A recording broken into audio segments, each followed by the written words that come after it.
Back to cinema கூலியோட trailer பார்த்தீங்களா sir? ஆமாம் sir. Sir என்ன சார், ரஜினி அவர்கள் வந்து விஜயகாந்த் இவங்க ஃபேமிலி வேறு நிறைய வருது இல்லை சார். சிவகுமார் அவர்களை நீங்களும் வந்து அந்த காலத்துலேருந்து பார்த்து வந்துருக்கீங்க. இப்போது வந்து அவர் வந்து ரசிகர்கள் வந்து கேமரா இருந்தால் கேமராவை உடைக்கிறது. சிவகுமார் குடும்பத்தில் நீங்கள் வந்து கேமரா பிடிங்கி எரிஞ்சாருனாங்க, அதை அவர் லைக் பண்ணல. கலைஞரின் கர்வம். ரஜினிகாந்துக்கு திருமணம் யாருக்குமே சொல்லாமல் நடத்தினார். திருப்பதியில் தான் மீடியா வரக்கூடாது, ஒரே ஒரு பத்திரிகை மெதுவாக ஸ்லோவாக ஆரம்பித்து பிச்சை இன்க்ரீஸ் பண்ணிக்கிட்டே போக போக போக ஆம்ஸ்டாங் ட்ரெயின் இந்த குத்தப்புறம் தான்.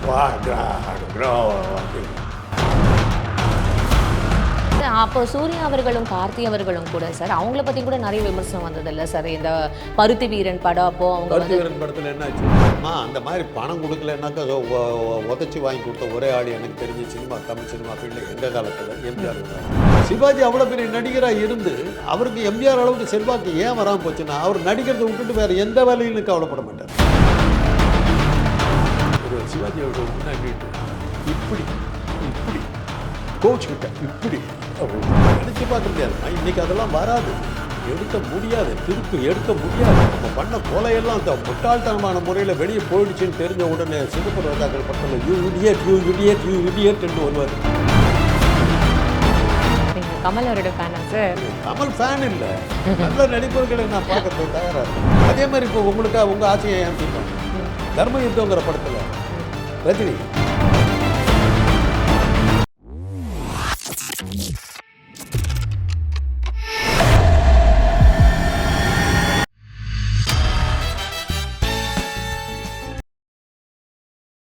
பிபிடி சினிமா நேயர்களுக்கு வணக்கம். இன்னைக்கு நம்மளோட டாக்டர் காந்தராஜ் சார் இருக்காரு. அவர்கிட்ட நிறைய விஷயங்கள் கேட்டு தெரிஞ்சுக்க போகிறோம். நிகழ்ச்சிக்கு போகலாம். வணக்கம் சார். சிவகுமார் அவர்கள் பற்றி ஒரு விஷயம் பேசணும் சார். சிவகுமார் அவர்கள் வந்து அவர் வந்து ஒரு நல்ல நடிகர். அவர் பேரில் எந்த ஒரு கிசுகிசுவும் வந்தது கிடையாது. அவர் மட்டும் இல்லாமல் இப்போ அவரோட பசங்களும் வந்து இவ்வளோ வாரிசு நடிகர்கள் இப்போது திணறிட்டு இருக்கிற இந்த காலகட்டத்தில், ஆனால் எப்படியோ வந்து சூர்யா அவர்களும் சரி, கார்த்தி அவர்களும் சரி, தன்னோட மார்க்கெட்டை எப்படியும் நிலநிறுத்தி வச்சுருக்காங்க. அவங்க பேர்லேயும் எந்த ஒரு கிசுகிசுவுமே வரல. ஆனால் இவங்களோட இந்த கிசுகிசு இல்லைனாலும் மற்றபடி அவங்க வந்து ரசிகர்களை மதிக்கலை, அவங்களுக்கு பெருசாக வேல்யூ எதுவுமே கொடுக்கல. அதுவும் சூர்யா வந்து ஒரு தளமாக தான் வந்து ட்வீட் வந்து போடுறாங்க, ஒரு கட்சிக்கு சார்பாக தான் ட்வீட் போடுறாங்க அப்படின்னு அவர் பேர்லையும், அப்புறம் வந்து பருத்தி வீரனில் நடித்த கார்த்தி அவர்கள் பேரில் அந்த மாதிரி அமீர் அவர் பேசின அந்த கான்ட்ரவர்சி கேசஸும் இவங்க ஃபேமிலி மேலே நிறைய வருது இல்லை சார். சிவகுமார் அவர்களை நீங்களும் வந்து அந்த காலத்துலேருந்து பார்த்து வந்திருப்பீங்க. இப்போது வந்து அவர் வந்து ரசிகர்கள் வந்து கேமரா இருந்தால் கேமராவை உடைக்கிறது, இதெல்லாம் பண்ணுறது வந்து மக்கள் மனசில் ஒரு பெரிய அதிருப்தி கிரியேட் ஆகிடுச்சு இல்லை சார்? நீங்கள் சொன்னதுனால சொல்கிறேன். ரஜினிகாந்துக்கு திருமணம் நடந்தது, யாருக்குமே சொல்லாமல் நடத்தினார். திருப்பதியில் தான் நடந்தது. மீடியா வரக்கூடாதுன்ட்டார். ஒரே ஒரு பத்திரிகைக்கு மாத்திரம்தான் அவர் அலோவ் பண்ணார். வேற ஒரு பத்திரிக்காரர் போயிட்டார். அவர் என்ன பண்ணாருங்கிறது அந்த பத்திரிக்காரருக்கு தெரியும். அதெல்லாம் இன்றைக்கி நடந்து எல்லா காலத்திலுமே உண்டு. நான் வராதேன்னு சொல்லியிருக்கேன், ஏன் வந்தேன்? அப்போ தப்பு தானே சார்? அது அந்த ரஜினிகாந்த் அதுக்கப்புறம் அது அன்றைக்கி யாரும் அதை பெருசாக்கலை. சிவகுமார் குடும்பத்தில் நீங்கள் வந்து கேமரா பிடிங்கி எரிஞ்சாருனாக்கா, அதை அவர் லைக் பண்ணல. கலைஞரின் கர்வம் அது. இப்போ திருவாவடுதுறை ராஜரத்னம் பிள்ளைன்னு நாதஸ்வர வித்வான் இருந்தார். நாதஸ்வர வித்வானாவே காலாகாலமாக என்னன்னாக்கா, வேட்டி தான் கட்டிருக்குன்னு சட்டை போடக்கூடாது, திறந்த உடம்பு தான் வரணும். அவங்க வந்து ஒரு தோளில் துண்டு போட்டுக்குவாங்க. அவங்க வாங்கின மெடல்லாம் அந்த அப்படியே செயினா மாற்றி போட்டுக்கிட்டு இது பண்ணிட்டு இருப்பாங்க. அந்த சீவாளின்னு சொல்லி ஊதரம் இது இதில் அதை கழுத்தில் மாட்டிக்கிட்டு இருப்பாங்க. அப்படி தான் வரணும். ராஜரத்னம் பிள்ளை தான் சட்டை போட்டுக்கிட்டு கச்சேரி பண்ணவர், உட்காந்து கச்சேரி பண்ணார். அவங்க நிற்கணும், நாதஸ்வரம் நின்று தான் கச்சேரி பண்ணணும், உட்காந்து பண்ணுவேன்னுவார். உட்காந்து பண்ணார். கோயில் ஊர்வலங்களில் வரும்போது வான வேடிக்கைலாம் வைக்கக்கூடாது. இவர் கண்டிஷன் ஒரு தடவை வச்சாங்க. நாதஸ்வரத்தை எடுத்தார், தோளில் போட்டார், கிளம்பி போயிட்டார். ஏன் வாசிப்பை கேட்கறதுக்கு வரும்போது வெடிகுண்டு போட்டால் என்னடா அர்த்தம்? கலைஞருடைய கர்வம். அதை அடிப்படையாக வச்சு தான் தில்லானா மகுடாம்பல் படத்தை எடுத்தாங்க. ராஜரத்ன பிள்ளையருடைய இது. அவர் தான் அந்த நாதஸ்வர வித்வான்களுக்கு கௌரவத்தை கொண்டு வந்தவர். அவங்களும் முக்கியத்துவம். வெறும் அங்கே வந்து இது என்னது கெட்டிமேளம் அது வாசிக்கிறதுக்காக மாத்திரம் இல்லை. கச்சேரிக்குன்னு கூப்பிட்டா கச்சேரிக்கு நீ தனியாக மேடை போட்டுருந்தார். அதெல்லாம் அப்படி பண்ணார். அங்கீகாரம் கொடுக்கணும். அதனால தான் அவருக்கு அவங்களுக்கு மரியாதை கொடுத்தார். அதனால தான் அவர் மேலே ஒரு மதிப்பு இருக்குது. தன்னுடைய அந்த சக கலைஞர் அது ஒரு இன்னும் சொல்ல போனீங்கன்னா இன்றைக்கி இருக்கிற கர்நாடக சங்கீத வித்வான்கள் மேதைகள் அது இதுன்னு விட்டு ஆட்டுறானுங்களை இவனுக்கு யாரும் நாதஸ்வரத்துக்கிட்ட வர மாட்டாங்க. ஏன் தெரியுமா? வாசிக்கிறது அவ்வளோ சுலபம் இல்லை. இது மேற்கத்திய இசையில் ட்ரம்பட் வாசிக்கிறது, சாக்ஸோஃபோன் வாசிக்கிறது, ட்ராம்போன் வாசிக்கிறது எவ்வளோ கஷ்டமோ அதுக்கு அதை விட 10 பங்கு அதிக கஷ்டம் வந்து நாதஸ்வரம். ஏன்னா அந்த பிரீத் எடுத்து இது பிரீத் எடுக்கணும், அதை ஊதணும். நீங்கள் ஆமாம் அந்த சீவாடி வதியாக ஊதும் போது அந்த அந்த சத்தத்தை நீங்கள் உருவாக்குறது. நீங்கள் எடுத்து நாதஸ்வரத்தை ஊதி பாருங்கள், ஒன்றும் சத்தமே வராது. அவ்வளோ தம் வேணும். கண்டிப்பாக சார். இவங்க எட்டியே பார்க்கல அந்த பக்கத்தில். அதே மாதிரி தான் ட்ரம்பட் பண்ணு ஊதணும். அது அவ்வளோ சுலபம் கிடையாது. எட்டி கால்வெட்டுன்னு எங்கள் காலத்தில் இருந்தார். மேன் வித் கோல்டன் ட்ரம்பட்னு பேர், லூயி ஆம்ஸ்ட்ராங். ட்ரம்பட் அவங்களாம் வாசிச்சாங்கன்னா அப்படியே உக்காந்து நின்றுடுவோம். எட்டி கால்வெட்டுடைய கோல்டன் ட்ரம்பட்டில் நாங்கள் அந்த காலத்தில் மயங்கி கிடந்தோம். அது மாதிரி அதெல்லாம் நெல் ப்ளூ டிபிட் ப்ளூ அப்படிங்கிற மாதிரி பாடெல்லாம் கேட்டுக்கிட்டே இருந்தோம். அதே மாதிரி when the saints marching on, Louis Armstrong அந்த ட்ரம்பட்டை வாசிக்கிட்டு பேட்டில் ஹிம் அப்படின்னு ஒரு ட்ரம்பட் இருக்குது.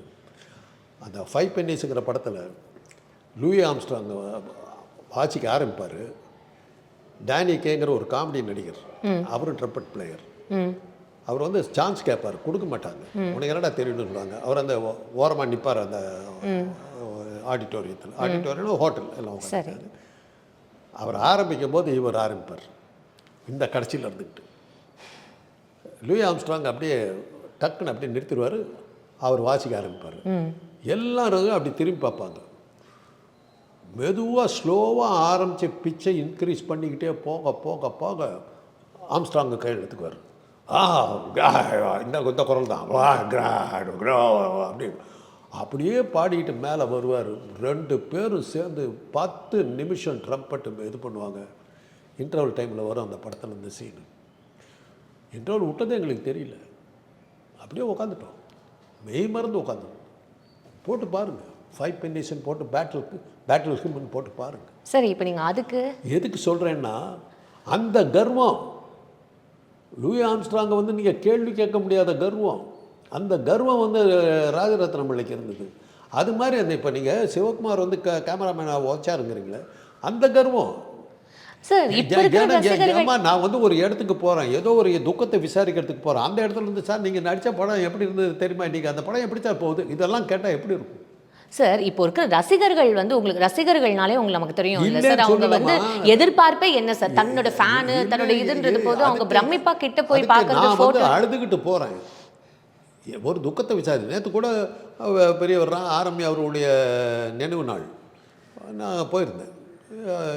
திராவிட இயக்கத்தை சேர்ந்தவர், அதில் நாங்கள்லாம் போகணும் அப்படின்னு சொல்லிட்டு காலகாலமாக ரோடு இருந்தவங்க அங்கே போனேன். எல்லோரும் வந்து நின்றுட்டு வந்து ஃபோட்டோவெல்லாம் எடுத்துக்கிட்டாங்க. அது ஒரு துக்க நிகழ்ச்சி. அந்த இடத்துல நான் சிரிச்சுக்கிட்டு போஸ் கொடுத்தேன். எனக்கு மனசுக்கு சங்கடமாக இருந்தது. நான் வந்தது அவர் இறப்புக்கு நான் போகாமல் விட்டுட்டேன் அந்த நேரத்தில். பட் அந்த இடத்துல நான் பெரிய மனுஷன் இல்லை, வந்து ஃபோட்டோ எடுத்துக்கிறேன்னு எடுத்துங்க, பெரிய ஆளுங்கள்லாம் இருந்தாங்க எடுத்துங்க சொல்லிட்டு. ஸோ சிச்சுவேஷன் தானே என்னுடைய அந்த இடத்துல நான் வந்து அடக்கிக்கிட்டதுக்கு காரணம் எனக்கு வயசாகி போச்சு. நான் 2 அவ்வளோ பெரிய ஆள் இல்லை. அவருக்கு அந்த கோபம் இருக்குது. ஏதோ ஒரு இதுக்காக வரும்போது அந்த இடத்துல வந்து ஃபோட்டோ எடுக்கிறேன்னா என்ன அர்த்தம்? அவர் கொஞ்சம் கண்ணியமாக நடந்துக்கிட்டு இருக்கலாங்கிறது வேறு விஷயம். அவர் என்ன மூடில் வந்தார்னு யாருக்கு தெரியும்? எல்லாம் இருக்குதில்ல, அவன் மனிதன் தானே. அப்போ சூர்யா அவர்களும் கார்த்தி அவர்களும் கூட சார், அவங்கள பற்றி கூட நிறைய விமர்சனம் வந்ததில்ல சார். இந்த பருத்தி வீரன் படம், அப்போ அவங்க பருத்தி வீரன் படத்தில் என்னாச்சு, அவங்க வந்து அமீர் அவர்களுக்கு வந்து பைசா கொடுக்காம ஞானசேகரன் அவர்கள் வந்து நிறைய ஏமாத்திட்டு ஏமாத்துறது ஞானவேல் ராஜா. அப்புறம் இவரை பிடிச்சி ஓம் பண்ண என்ன அர்த்தம்? நடிக்கிறவன் நடிச்சிட்டு போயிடுவாங்க. ஒரு சார்பாக அம்மா அந்த மாதிரி பணம் கொடுக்கலன்னாக்கா உதச்சி வாங்கி கொடுத்த ஒரே ஆள் எனக்கு தெரிஞ்ச சினிமா, தமிழ் சினிமா ஃபீல்டில் எங்கள் காலத்தில் எம்ஜிஆர் ஒரு ஆள் தான். ஓகே. அதனால தான் எம்ஜிஆருக்கு மரியாதை இருந்தது. பைசாவை கரெக்டாக வந்துடணும். கொடுத்துட்டு கொடுக்கலன்னா படத்தை ரிலீஸ் பண்ண விட மாட்டார். ம். கடைசி ஆள் ஒன்று கொடுத்தாங்க. அதில் ஒரே ஒரு சீனில் வந்து தலையை காட்டி அப்படின்ட்டு போயிட்டு இருந்தானா அவனுக்கு எவ்வளோ கொடுத்தேன்னு கேட்பார். அந்த மாதிரி ஆள் அவர். ஒரு சீன் பாக்கியெல்லாம் பார்த்துருப்பார். பார்த்துட்டு யார் யாருக்கு என்ன போச்சுங்கிறது தெரியணும். இப்போ கொடுக்கலன்னு தெரிஞ்சதுன்னா படத்தை ரிலீஸ் பண்ண விட மாட்டார். அதனால தானே எம்ஜிஆர் படத்துக்கு அத்தனை பேர் முட்டிக்கிட்டு ஓடினதுக்கு என்ன காரணம்? ரெண்டாவது 50 ரூபா தான் எனக்கு இது என்னுடைய ரேட்டு. ஏன் படம் நல்லா ஓடும், 100 ரூபா கொடு, டபுள் தி அமௌண்ட். ஓகே. இதில் தான் இதுதான் காரணம். சிவாஜி அவ்வளோ பெரிய நடிகராக இருந்து அவருக்கு எம்ஜிஆர் அளவுக்கு செல்வாக்கு ஏன் வராமல் போச்சுன்னா, அவர் நடிக்கிறதை விட்டுட்டு வேறு எந்த வேலையிலும் கவலைப்பட மாட்டார். தன்னுடைய ரோல் பார்ப்பார், கூட நடிகர்கள் கரெக்டாக வர்றாங்களான்னு பார்ப்பார். கரெக்டாக நடிக்கலைன்னா அதை சொல்லி கொடுப்பார். அதை நான் பார்த்துருக்கேன், ஷூட்டிங்கில் பார்த்துருக்கேன். இப்படி பண்ணு அப்படிம்பார். தப்பாக பண்ணாக்க கோச்சிக்க மாட்டார். சார் ஒவ்வொருத்தரும் ஒவ்வொரு கேளுங்க, அவ்வளவுதான். அதுக்கு மேலே உங்களுக்கு பணம் வந்ததா, உங்களுக்கு கிளியர் பண்ணாங்களா, நீங்கள் உங்கள் இதை எடிட்டிங்கில் நீங்கள் இருக்கிறீங்களா இல்லையா, அதெல்லாம் கவலையப்பட மாட்டார். கேட்டுக்க கூட மாட்டார். மியூசிக் எப்படி வந்ததுன்னு பார்க்க மாட்டார். அந்த கேமரா ஆங்கிள் எப்படி வந்ததுன்னு பார்க்க மாட்டார். அதே சமயத்தில் எம்ஜிஆர் கிட்ட நீங்கள் அது நடக்காது. மியூசிக்கை உட்காந்துருவார். அவர் எம்எஸ் சுசீந்திரன் சொல்லியிருக்காரு, ஒரு பாட்டை 35 தடவை போட்டிருக்காரு. 35 தடவை போட்டு கடைசியாக அவர் தேர்ந்தது முதல் போட்டார், அந்த டியூனை தான் சூஸ் பண்ணார். இதெல்லாம் வந்து அந்த படத்தினுடைய ஒவ்வொரு விஷயத்துலையும் அவர் கவனமாக இருந்தார். ஏன்னா அவருக்கு வந்து அத்தனை பேர். இன்னொரு கேள்வி இல்லை இதை முடிச்சிடுறேன். அத்தனை பேர் சேர்ந்தால் தான் படம் ஓடுங்கிறது அவருக்கு தெரியும். சிவாஜியை பொறுத்தவரை என்ன தான் பண்ணாலும் அது கடைசியில் சுற்றி பார்த்தீங்கன்னா சிவாஜிங்கிற ஒரு தூணை சுற்றி தான் எல்லாமே இருக்கும். அந்த கட்டடமே நிற்கும். அவருடைய நடிப்பில் தான் அந்த படம் ஓடும். நீங்கள் படிக்காத மேதைன்னு ஒரு படம் போய் பாருங்கள். 2 பேர் தான் படத்தில். 20-30 கேரக்டர் இருக்குது. சிவாஜியும் ரங்காராவும் யார் பெருசாக இருக்காங்கன்னு சொல்ல முடியாது. சிவாஜி ஒரு அப்பாவி இவனாக வருவார். கிளாஸ்மா, வேர்ல்டு கிளாஸ். அதுக்கு ரங்காராவை ரியாக்ட் பண்ணுவார். நினச்சி பார்க்க முடியாது. திருப்பி ரியாக்ட் பண்ண முடியாது. வாழ்ந்துருப்பாங்கல்ல சார், வாழ்ந்துருப்பாங்க. கேரக்டராகவே வாழ்ந்துட்டுப்பாங்க. ஒரு சீனில் ரங்காராவ் வந்து கோச்சுக்கிட்டு நிற்பார், பேசாமல் நிற்பார். ஒரு சிவாஜியோட முன்னாடி நின்றுட்டு இப்படி இப்படி கோச்சுக்கிட்ட இப்படி அப்படிப்பார். என்ன கோச்சுக்கிட்டா என்ன, இந்தா நீ குடிக்கிற சிகரெட் 210 அப்படிம்பார். கண்ணெல்லாம் அப்படி பொங்கி கதறிட்டு அழுவலும் போட்டிருக்கோம். அந்த மாதிரி சீன்ஸுமா. எங்கிருந்தோ வந்தான் இடைச்சாதி நான் என்றான், இங்கவனை யான் பறவை என்ன தவம் செய்து விட்டேன், கண்ணன் நண்பனாய் மந்திரியாய் நல்லாசிரியன பண்பிலே தெய்வம் பார்வையிலே சேவகனாய் பாடிக்கிட்டு ரங்காராவ் சாவர சீனு. கண்ணனா சிவாஜி இவர் சார் நினச்சி பார்க்க முடியாதுமா. இன்றைக்கி அதெல்லாம் வராது, எடுக்க முடியாது, திருப்பி எடுக்க முடியாது. இதெல்லாம் காவியங்கள், ஜெயிக்க முடியாது. கமல் ஸ்ரீதேவியை வந்து அசிங்கப்படுத்திட்டாங்க அப்படின்னு தெரிஞ்சிட்ட உடனே வெறும் கோமணத்தை கட்டிக்கிட்டு ஆத்திரத்தோடு அப்படியே போவார். 16 வயது நிலை. திருப்பி எடுக்க முடியாது. நம்ம பண்ண கொலையெல்லாம் முட்டாள்தனமான முறையில் வெளியே போயிடுச்சுன்னு தெரிஞ்ச உடனே சிங்கப்பூர் ரோஜாக்கள் படத்தில் யூ இடியட்னு வருவார். திருப்பி எடுக்க முடியாதுமா. நீங்கள் கமல் அவரோட ஃபேனா சார்? கமல் ஃபேன் இல்லை, நல்ல நடிப்பர்களை நான் பார்க்கறதுக்கு தயாராக இருக்கிறேன். ஓகே. அதே மாதிரி இப்போ உங்கள் ஆசையை ஏன் தீப்பானு தர்ம யுத்தங்கிற படத்தில் ரஜினி மேஜர் சுந்தரராஜன் தான் நினைக்கிறேன் அப்பாவா வருவார். பேசிக்கிட்டே இருக்கும்போது அப்பான்னு வரும். ரஜினி பேசிக்கிட்டே அப்பா அப்படின்னு சொல்லிட்டு டக்குன்னு உங்களை அப்படி நான் கூப்பிடலாமா.